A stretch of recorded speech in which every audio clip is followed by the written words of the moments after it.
ፊልሙ የሚጀምረው እንደ አውሮፓውያን አቆጣጠር በ2005 ሚያሚ ከተማ ውስጥ ነው። ዴቪድ ፓኩዛ የተባለ ወጣት ደግሞ ሚሊዮነሮችን ማሳጅ በማድረግ ገንዘብ ይሰራል። አሁን ላይ ዴቪድ ሽማግሌዎችን እየነካካ የሚያገኘው ብር በጣም አስጠልቶታል። የኮሌጅ ትምህርቱንም ሳይጨርስ አቋርጦ ስለወጣ በዚህም ምክንያት ከቤተሰቦቹ ጋር ተጣልቷል። እናም ያለው አማራጭ አዲስ ቢዝነስ ፈልጎ ራሱን መለወጥ ነው። ለዚህም እንደ አማራጭ ወደ አእምሮ የመጣለት ጥራት ያላቸው አንሶላዎችን እየሰሩ ለሰዎች መሸጥ ነበር። ዴቪድም በእርግጠኝነት ይገዙኛል ብሎ በማሰብ አንሶላዎቹን በመያዝ የአረጋውያን ማቆያ ቦታ ሄዷል። በሚያሳዝን ሁኔታ ግን ሽማግሌና አሮጊቶቹ ሞታቸውን የሚጠባበቁ ስለነበር ያን ያህል ጥራት ስላለው ዕቃ አይጨነቁም። በዚህም ምክንያት ጥራት ያላቸውን የዴቪድ አንሶላዎች አንገዛም በማለት መልሰውታል። ከተወሰኑ ቀናቶች በኋላ ዴቪድ በአንድ የቀብር ስነ ስርዓት ላይ ከዓመታት በፊት የሚያውቀውን ያልና ከአደጋ ነፃ እንደሆነ አስመስሎ ቢያስረዳውም አሁንም ቢሆን ግን ዴቪድ ከሱ ጋር ለመስራት አልፈለገም። ምክንያቱም ዴቪድ በህገወጥ ስራ ውስጥ መግባት የማይፈልግ ሲሆን ለቤተሰቦቹም በጣም ይጨነቃል። ትዕይንቱ ሲቀየር ዴቪድ ወደ ባለቤቱ ወደ ኢዝ ጋር መጥቷል። እሱ ለራሱ ገንዘብ የለኝም ብሎ በሚጨነቅ ሰዓት ኢዝ ደግሞ ማርገዟን ነገረችው። ይሄም ዴቪድ ላይ በጣም ብዙ ጭንቀትን ጨምሮበታል። ምክንያቱም አሁን ባለው ሁኔታ እንኳን አዲስ ለሚወለደው ልጅ ለነሱም ማቆያ የሚሆን ገንዘብ የለውም። ያለው አማራጭም ከኤፍሬም ጋር አብሮ መስራት ስለሆነ ወደ ኤፍሬም ጋር ተመልሶ ሚስቱ እንዳረገዘችበት ይነግረዋል። ለትዳርህና ለመንግስት ምን ያህል ክብር እንዳለህ አውቃለሁ። ለሚስትክ ለወታደሮች አንሶላ ነው የምናቀርበው በላት። በመንግስት በኩል ደግሞ ምንም አይነት ችግር እንደማይፈጠር ቃል እገባለሁኝ በማለት አሳምኑታል። ዴቪድም ኤፍሬም ባለው መሰረት ወደ ሚስቱ ኢዝ ጋር በመሄድ አንሶላ ለወታደሮች መሸነችው ስራውን እንዲሰራ ፈቅዳለች። ከዛን ቀን በኋላም ዴቪድ ቀንና ሌሊቱን ሳይመርጥ ከኤፍሬም ጋር ስራውን እየሰራ ይገኛል። አሁን ላይ እንደ በፊቱ ጨረታ በመፈለግ ላይ አይደለም ብዙ ሰዓት የሚያሳልፉት። ዴቪድ ስለ ስራው ብዙም አይዲያ ስለሌለው ኤፍሬም እሱን በማሰልጠን ላይ ብዙ ቀናቶችን ወስዶበታል። እንደዛም ሆኖ ግን ልፋታቸው መና ሳይሆን የቀረ ሲሆን ዴቪድም ስራውን ሙሉ በሙሉ ለምዶታል። በሌላ በኩል ራልፍ የሚባል የላውንደሪ ባለቤትም በዚሁ ስራ ውስጥ እጁ ይገኝበታል። ራልፍ በከተማው ላይ በጣም ብዙ ላውንደሪዎች ያሉት ሲሆን እነሱ ለሚሰሩት ስራም 25% ድጋፍ ሰጥቷቸዋል። ይሄም ማለት ራልፍ ለነሱ በገንዘብ ስለረዳቸው እነሱ መሳሪያዎቹን አዘዋውረው የሚያገኙት እያንዳንዱ ብር ላይ 25% አለው። በሌላ በኩል በዚህ ስራ ላይ ታዋቂ የሆነ ሄነሪ ግራሪድ የሚባል ሰው አለ። ሄነሪ በጣም ትልልቅ ጨረታዎችን በመሸጥ የሚታወቅ ሲሆን ወደነ ዴቪድ ጋም ደውሎላቸዋል።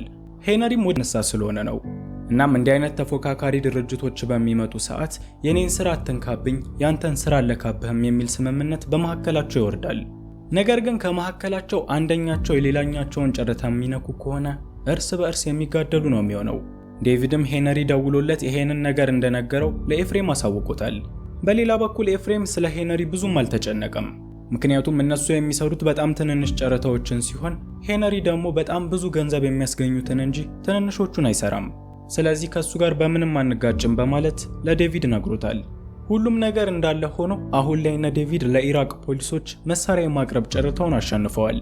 እነዚህም መሳሪያዎችን በተሳካ ሁኔታ ኢራቅ በሚያደርሱ ሰዓት በሚሊዮኖች የሚቆጠሩ ገንዘቦችን ያገኛሉ። ትዕይንቱ ሲቀየር ኢዝና ዴቪድ ወደ ሆስፒታል በመሄድ አልትራሳውንድ እየተነሳች ይገኛል። እናም በኢዞድ ውስጥ የምትገኘው ልጅም ጾታዋ ሴት ሆኗል። በሌላ በኩል ካፕቴን ፊሊፕ የተባለ ሰው ወደ ዴቪድ ጋር ደውሏል። በአሁኑ ሰዓትም ምንም አይነት መሳሪያ ከጣሊያን ወደ ኢራቅ ማዛወር ስለማይቻል ሌላ መንገድ ፈልጋችሁ ማስኬድ ትችላላችሁ። በዛ መሃል ግን መሳሪያዎቹ የሚያዙባችሁ ከሆነ እናንተ የምትከስሩ ይሆናል በማለት ይናገራል። ዴቪድም ስለዚህ ህግ ከዚህ በፊት ስለማያውቅ ግራ ተጋብቷል። ወደ ኤፍሬም ጋር በመሄድም ካፕቴን ፊሊፕ የነገረውን ነገር በሙሉ ያሳውቀዋል። ለችግሮቹ መፍትሄ የማያጣው ኤፍሬምም በቀጥታ ከጣሊያን ወደ ኢራቅ የማይፈቀድ ከሆነ ከጣሊያን ወደ ጆርዳን እናጓጉዛለን፣ ከዛ ደግሞ በመኪና ከጆርዳን ወደ ኢራቅ ማስኬድ እንችላለን በማለት አዲስ ሐሳብ አምጥቷል። ትዕይንቱ ሲቀየር ኢዝ በቤቷ ውስጥ ፕሮግራም አዘጋጅታለች። ፕሮግራሙም የተዘጋጀው ልጅ በማርገዟ የደስደስ ብሎ ከጓደኞቿ ጋር ለማክበር ነው። በመሃልም ወደዚህ ፕሮግራም ያልተጋበዘው ኤፍሬም በቤት ውስጥ ገብቶ ያለውን ነገር ተመልክቷል። የዴቪድ የቅርብ ጓደኛም ሆኜ ሳለው እንዴት አልተጠራሁም በማለት አኩርፎ ወጥቷል። የዚህን ሰዓትም ዴቪድ ይሄ የሱ ፕሮግራም እንዳልሆነና ኢዝና ጓደኞቹ ያዘጋጁት ፕሮግራም እንደሆነ ይነግረዋል። እኔም መዘጋጀቱን አላቅም ነበር፣ ካንተ ተለይቼ ስገባ ተሰብስበዋል፣ ምን ብዬ ልጥራህ በማለት የነበረውን ነገር ያስረዳዋል። በሌላ በኩል ካፕቴን ፊሊፕ እስካሁን ድረስ ስለ መሳሪያው ደዋል። ከዛ በኋላ ግን ወደ ኢራቅ የሚደረገውን ጉዞ ለብቻቸው ማድረግ ስለማይችሉ ማልቦሮ የተባለን ሰው አግኝተዋል። ማልቦሮ የተለያዩ ኮንትሮባንድ ዕቃዎችን በመኪና በማዘዋወር የረጅም ዓመት ልምድ አለው። እናም የከተማው ሰዎች በነገሯቸው መሰረት ከሱ ጋር ሄዶ አንድም ሰው ከስሮ አያውቅም። ምንም እንኳን በመንገዳችሁ ላይ በጣም ብዙ ፈተና ቢያጋጥማችሁም ከማልቦሮ ጋር መሄዱ የተሻለ ነው በማለት ሐሳብ ሰጥቷቸዋል። ዴቪድ እና ኤፍሬምም ከሰሙት ዝና አንጻር የግድ ከማልቦሮ ጋር መሄድ ስላለባቸው ብዙ ብር ከፍለውት ጉዟቸውን ጀምረዋል። ምሽት ላይ ኢራኪ በተባለ ድንበር ላይ በፖሊሶች ተይዘዋል። ማልቦሮ ደግሞ እነዚህን የድንበር ጠባቂዎች ከበፊትም ያውቃቸዋል። ወደ መኪና ውስጥ ከመግባታቸው በፊት ብዙ የሲጋራ እሽጎችን የያዘ ሲሆን ከነዛ መሃል አብዛኛውን ይሰጣቸዋል። ፖሊሶቹም ይሄንን ሲጋራ እንደተቀበሉ ወዲያውኑ እንዲያልፉ ፈቅደዋል። በማግስቱ ዴቪድ ከእንቅልፉ በሚነሳ ሰዓት ማልቦሮ መኪና ውስጥ የለም። ኤፍሬምም ማልቦሮን እፈልገዋለሁ፣ በዛው ሽንቴን እሸናለሁኝ በማለት ከመኪናው ወርዷል። በሌላ በኩል ማልቦሮ መኪናቸው ጋዝ ስለጨረሰ እየሞላ ይገኛል። በተመሳሳይ ሰዓትም ዴቪድ ሚስቱ የደወለችለት ሲሆን ይሄንን ሁሉ የምታደርገው ለኛ ብለህ እንደሆነ ተረድቻለሁ። ከዚህ በኋላ ግን ምንም አይነት ስራ ውስጥ ስትገባ እንዳትዋሸኝ። ለአሁኑ ይቅርታ አድርጌልሃለሁ፣ በፍጥነት ተመለስ በማለት ስራውን ጨርሶ እንዲመጣ ነግረዋለች። ዴቪድም ኢዘን እያወራት በነበረ ሰዓት አሸባሪዎች ወደ እነሱ እየመጡ እንደሆነ ይመለከታል። አሸባሪዎች በዚህ ቦታ ላይ ህገወጥ ዝውውር በሚደረግ ሰዓት መጥተው የሰዎችን ዕቃ በመዝረፍና ሰዎችን በመግደል ነው የሚታወቁት። ኤፍሬምም እስከሚያውቀው እነዚህ ሰዎች ነፍሰ በላዎች ስለሆኑ ቻናል ውስጥ ያላችሁ ሰዎች የት ሄዳችሁ እንዴ? በእውነት እኔ ግራ ገብቶኛል። በፊት በሚታየው ሰው ግማሽ ላይክ እናገኝ ነበር። ኧረ አሁን ሌላ ሰዎች ናቸው እንዴ? ተቀያየራችሁ እንዴ? ኮሜንት ላይም የላችሁም፣ ላይክ የለም። እባካችሁ በዚህ ምክንያት የለቀኳቸውን ያለፉትን ቪዲዮዎች ዋቸው። ለሰው እንደውም አልደረሱም፣ ላይክ ባለመደረጋቸው ምክንያት ነው። ለዚህ ላይክ አድርጉ። ለቻናል አዲስ የሆናችሁ ሰዎችም ሰብስክራይብ አድርጉ፣ የደውሏን በተን ተጫኑ። ይመቻችሁ። አሁን ላይ ዴቪድ እና ኤፍሬም በመጀመሪያ ስራቸው ብቻ ሚሊዮነሮች ሆነዋል። ለስራቸው እንዲሆናቸው ትልቅ ህንጻ የተከራዩ ሲሆን ለራሳቸውም ውድ መኪናዎችን ገዝተዋል። ከዛም በላይ ደግሞ ዴቪድ ሊሸጣቸው የነበሩትን አንሶላዎች እያንዳንዱን ሰብስበው አቃጥለዋቸዋል። ዴቪድ እነዚህን አንሶላዎች ሽጦ ለመጨረስ ዓመታት የሚፈጅበት ሲሆን ሽጦ ቢጨርሳቸው እንኳን አሁን የሰሩትን ሩብ ገንዘብ አይሰራም ጀምሯል። አንድ ቀንም ዴቪድ ጨረታዎችን በሚመለከት ሰዓት ከዚህ በፊት የሰሩለት ድርጅት ማስታወቂያ አውጥቷል። ድርጅቱ የሚፈልገው የAK-47 ጥይቶችን ሲሆን ለዚህም የሚከፍለው $100 ሚሊዮን ነው። ዴቪድም ይሄንን እንዳየ ወዲያውኑ ወደ ኤፍሬም ጋር ሄዷል። $100 ሚሊዮን ማለት በጣም ብዙ ስለሆነ እነዚህን ጥይቶች የሚያገኙባቸው ብዙ ድርጅቶች ጋር ሄደዋል። በሚያሳዝን ሁኔታ ግን የወታደሮቹ ቡድን እንደሚፈልገው ብዙ ጥይቶችን ማግኘት አልተቻለም። በዚህ ጭንቀት ውስጥ መሆናቸውን ያወቀው ሄነሪ ጊራርድም ወደ ዴቪድ ጋር ይመጣል። ሄነሪም እነዚህን ጥይቶች የት እንደምታገኙ ጠቁማችኋለሁኝ እያለ ይገኛል። ኤፍሬምና ዴቪድም ይሄንን ጥይቶች ማግኘት የምትችል ከሆነ አንተ ለምን አትሰራውም በማለት ጥያቄ ያቀርቡለታል። ሄነሪም በመረጋጋት በመጀመሪያ ጥይቶቹን የምታገኙት በአልባኒያ ውስጥ ነው። እንደምታውቁት አልባኒያ ውስጥ ብዙ ማፊያዎች የሚገኙ ሲሆን ዓመታትን ማሸነፋቸውን አውቀዋል። በአሁኑ ግን ስራውን በሚሰሩ ሰዓት በህገወጥ መንገድ አይደለም የሚሰሩት፣ ከአሜሪካ መንግስት ጋር ስለሆነ ስራውም የሚያዘው በህግ አካላት ነው።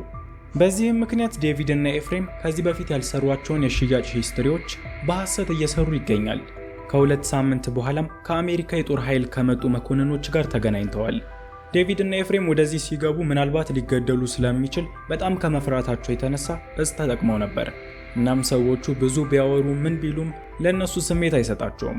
ምክንያቱም እነሱ በእጹ ምክንያት ደንዝዘው ነው የሚገኙት። እንደ ዕድል ሆኖ ደግሞ መኮንኖቹ ያመጡት የሐሰት መረጃ እውነት ስለመሰላቸው ከእነሱ ጋር ለመስራት ወስነዋል። ኤፍሬምም መመረጣቸውን በሚሰማ ሰዓት በጣም ተናዷል። ምክንያቱም አጠቃላይ ስራውን ለመስራት የተስማሙት በ$50 ሚሊዮን ሲሆን ምናልባት 100 ሚሊዮን ብለን ቢሆን ኑሮም እንደዚሁ ሊቀበሉን ይችል ነበር፣ ቀሽሞች ነን በማለት በጣም ይናደዳል። ቢሆንም ግን አንዴ ስምምነት ውስጥ ስለገቡ የግድ ስራውን መጨረስ ይኖርባቸዋል። ዴቪድም ሰዎች ሊኖሩት ይችላል። ኤፍሬም አስታውስ፣ ቤተሰቤን፣ ልጆቼን፣ ሁሉንም ነገር ትቼ ነው እዚህ ያለሁት። አንተ እዛ የተረጋጋ ሀገር ውስጥ ሆነህ እኔን ችግር ውስጥ እንዳትከተኝ፣ አልባኒያ ውስጥ ነው ያለሁት፣ በማፊያ ሊያስገድለኝ ይችላል በማለት ለኤፍሬም ይነግረዋል። ኤፍሬምም ይሄንን ከሰማ በኋላ በዴቪድ ሐሳብ እንደተስማማ በመናገር ሐሳቡን ቀይሯል። ከዛ ግን ዴቪድ በዚህ ድርጅት ውስጥ ባለድርሻ እንደሆነ የሚያሳየውን ወረቀት ከሱ መሳቢያ ውስጥ ሰርቆበታል። በሌላ በኩል አልባኒያ ውስጥ ዴቪድ እንደፈራው በማፊያዎች ታፍኗል። ማፊያዎቹ የሄነሪ ሲሆኑ እሱን ከደበደቡት በኋላ በድጋሚ ከሱ ጋር እንዳይሳፈጡ በመናገር ቦታውን ለቆ ሄዷል። ይሄም ማለት ኤፍሬም ስለ ዴቪድ ሕይወት ሳይጨነቅ ያሰበውን በቀል በሄነሪ ላይ አድርሶበታል ማለት ነው። ዴቪድም በዚህ ሁኔታ አልባኒያ ውስጥ መቆየት ስለማይችል ወደ ሚያሚ ለመመለስ ወስኗል።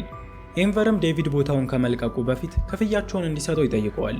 ዴቪድም በአሁኑ ሰዓት ችግር ውስጥ እንዳለና አሜሪካ እንደደረሰ ወዲያውኑ እንደሚልክለት ቃል ገብቷል። ወደ ታክሲ ውስጥ በሚገባ ሰዓት ግን የሹፌሩ ባሽኪም ሚስት ወደሱ ጋር ትመጣለች። ባሽኪም ከጠፋ ቀናቶች ተቆጥረዋል። ሞቷል እንዳንል አስክሬኑ እንኳን አልተገኘም። ለአንተ ሲሰራ ነበር፣ ከማን ጋር የተጋጨኸው በማለት ዴቪድን ጠይቋለች። ዴቪድም ይህን እንደተመለከተ ባሽኪም በማፊያዎች እንደተገደለ ያውቅና ወዲያውኑ ወደ ሚያሚ ይመለሳል። ወደ ሀገሩም እንደደረሰ ያደረገው ነገር ሚስቱን ይቅርታ በመጠየቅ ከዚህ በኋላ የድሮውን ስራ እንደሚሰራ መናገር ነው። ከዛም ወደ እሱም ሊያዙ የቻሉት በኤንቨር አማካኝነት ነው። ኤንቨር ክፍያው ስላልተፈጸመለት ሁሉንም ነገር ለህግ አካላት አሳልፎ ሰጥቶ ነበር። ከዛም ፖሊሶች ራልፍ በዚህ ነገር ላይ እጁ እንዳለበት ስላወቁ በእሱ አማካኝነት ሰዎቹን ለማወጣጣት ፈልገው ነበር። ራልፍም ላስታርቃችሁ በማለት ዴቪድና ኤፍሬምን አግኝቷቸው ነበር። የዛን ሰዓት እነሱ የሚያወሩት እያንዳንዱ ነገሮች ራልፍ ጋር በተገጠመው ማይክ አማካኝነት ፖሊሶች ሲሰሙት ነበር። እናም ኤፍሬም ከ70 በላይ የሆኑ የወንጀል ጥሰቶች ስላሉበት 4 ዓመት ተፈርዶበታል። በሌላ በኩል ዴቪድ ግን ለመንግስት ባለው ክብርና ጥፋቱንም ሁሉ በማመኑ ምክንያት የ7 ወር እስራት ብቻ ተፈርዶበታል። ከ7 ወራት በኋላ ዴቪድ ከእስራት የተፈታ ሲሆን የማሳጅ ቴራፒስት ስራውን መስራቱን ቀጥሏል። አንድ ቀን ግን በሚያስደነግጥ ሁኔታ ሄነሪ ጊራርድ እሱ ጋር ለመታሸት ይመጣል። የዚህን ሰዓትም ሄነሪ አትፍራ፣ ልጋለ በፈለግ ኑሮ አልባኒያ ውስጥ ያኔ መግደል እችል ነበር። ከምንም በላይ ፍርድ ቤት በምትቀርብ ሰዓት ያ ውሻ ስሜን ደጋግሞ ሲጠራ አንድም ቃል ስለኔ ያለመተንፈስህን አደንቃለሁ። የኔን ስም ባለመጥራትህና በፖሊሶች ፊት ባለማንሳትህ ምክንያት ይሄንን ገንዘብ እንደ ስጦታ ሰጣለሁኝ በማለት ህይወቱን እንዲቀይር ገንዘብ ይሰጠዋል። ፊልሙ እዚህ ጋር ያበቃል። ፊልሙ ከተመቻችሁ ላይክ አድርጉ። እንደዚህ ያሉ ምርጥ ፊልሞችን ለማግኘት ቻናሉን ሰብስክራይብ በማድረግና የደወሉን በተን በመጫን ቤተሰብ መሆን ትችላላችሁ።